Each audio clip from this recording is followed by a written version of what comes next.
അല്ലാഹു തആല 4 ചില്ലറ നൽകിയപ്പോ ഭാര്യയുടെ പർദ്ദ പോയി,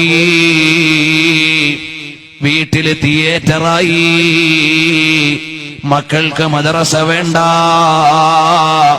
മകൾ ഡോക്ടറിൽ കുറഞ്ഞൊന്നും ആകാൻ പാടില്ല എന്ന നിലക്ക് മതത്തിന്റെ മൂല്യങ്ങളെയും മതപാഠശാലകളെയും വലിച്ചെറിഞ്ഞ് ഓരോ റമദാനും വരുമ്പോ അതാ മലബാറിന്റെ മണ്ണിൽ ഓരോ ദർസുകൾ അസ്തമിക്കുകയാ.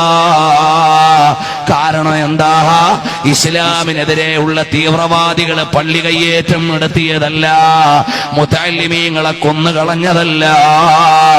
അല്ലാഹുവിന്റെ മതത്തിന്റെ അനുയായി എന്ന് പറയുന്ന മുസൽമാന് സ്വന്തം മോനെ അല്ലാഹനെ പഠിക്കാൻ പറഞ്ഞു വിടാൻ വയ്യ.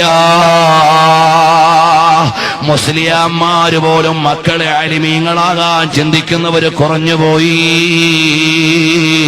വല്ലാത്ത സങ്കടം തന്നെ.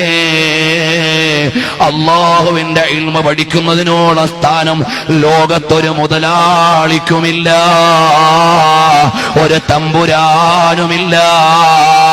ഒരു മുതഅല്ലിമായ മകൻ കൈപിടിക്കും പോലെ നാളെ ആഖിറത്തിൽ കൈപിടിക്കാൻ ആരുമുണ്ടാവൂല.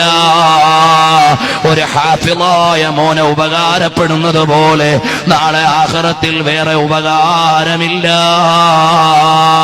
ഉമ്മമാരെ, ഓമന മക്കളെ അല്ലാഹുവിനെയും റസൂലിനെയും പഠിക്കാൻ പറഞ്ഞു വിടുന്നതിന് പകരം ആധുനികതയുടെ ഭ്രാന്ത് പിടിച്ച് വിദ്യാലയങ്ങളിലേക്ക് വിട്ട് മതമൂല്യത്തിന്റെ അടിക്കല്ലുകൾ പണയം വെക്കുമ്പോ അല്ലാഹുവിന്റെ ദീന് മറന്നുപോയോ?